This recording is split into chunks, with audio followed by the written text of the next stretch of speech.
Now that your wife's dead, grieve, pack your bags, and never come back.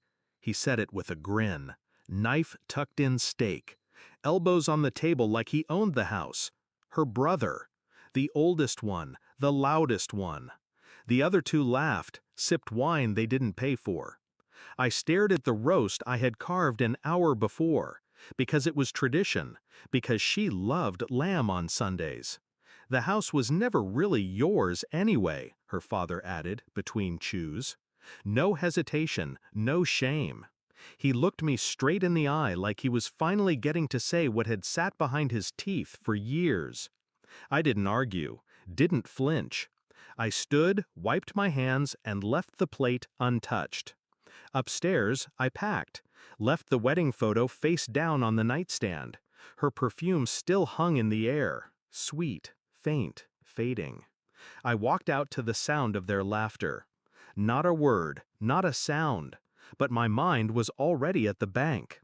We were married for 10 years. Her name was on the mailbox, but mine was on everything else. The house, the cars, the accounts. What they never understood is she trusted me completely. Or maybe she was just careless. She never changed the beneficiary, never updated the deed. She said, "You'll take care of it if anything ever happens to me." I had, always. When her mother got sick, I took off work to drive her across counties for treatment. When her brothers racked up debts, I paid off their loans quietly so she wouldn't worry. When her father couldn't afford his heart surgery, I signed the check without telling her. They never saw it, never wanted to.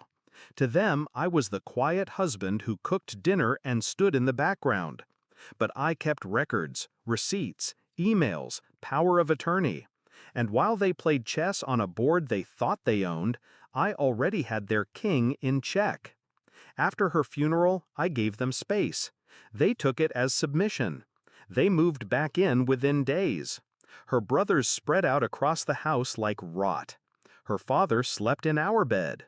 They replaced photos, boxed mine, put them in the garage like they were trash waiting for Monday pickup.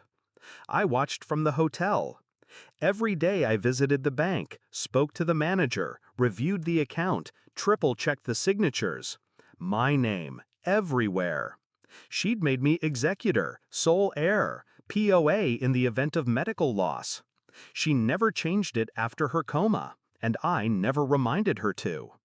They thought marriage was just a ceremony, but marriage, in the eyes of the law, is a signature, and she left hers everywhere beside mine.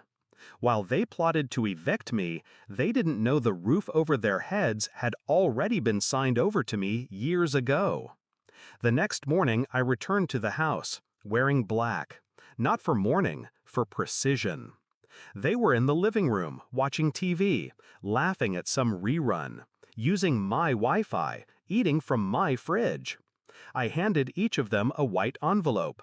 No words. Inside, notices, deeds, a statement of transfer, legal documents, all bearing her signature, all filed, all binding. I watched their smiles collapse. The youngest stuttered, "What is this?" Her father looked at me, eyes narrowing, voice cracking. "You can't be serious." I finally spoke. "She left it all to me." Silence stretched. I turned to the eldest. "You told me to leave." Then to the father. "You said it was never mine." I took a breath. "You were wrong." I gave them 48 hours to vacate, to return everything they took, to pack and walk away like I had. No arguments, no screaming, just instructions. I didn't ask them to apologize, didn't demand gratitude. I didn't want their guilt. I wanted the silence that followed it. They begged, of course, pleaded, called me cruel, heartless. Funny how they remembered family when the keys changed hands. I watched her father cry in the kitchen. Same man who smiled while exiling me over lamb. I walked him to the door, helped him carry his own bags. No rage, no satisfaction, just gravity, cold and permanent. It's quiet now. The house breathes again. less like a grave, more like a vault. Her perfume lingers in the curtains, but I don't touch them. She chose me, on paper, in trust, in legacy. Even if she forgot toward the end, even if she let the rot in. Maybe she didn't think I'd stay. Maybe she thought I'd run. But I didn't. I just waited. And when the wolves circled, I let them eat their own pride. They thought her death ended my place here. But it was her signature that made me permanent.